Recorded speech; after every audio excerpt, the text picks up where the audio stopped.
ถ่ายไม่ได้เลยที่ถ่ายสั่นขนาด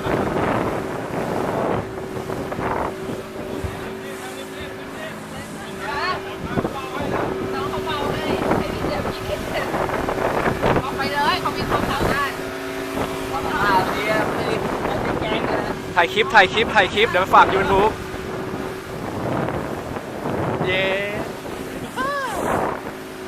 ก็จะล่วง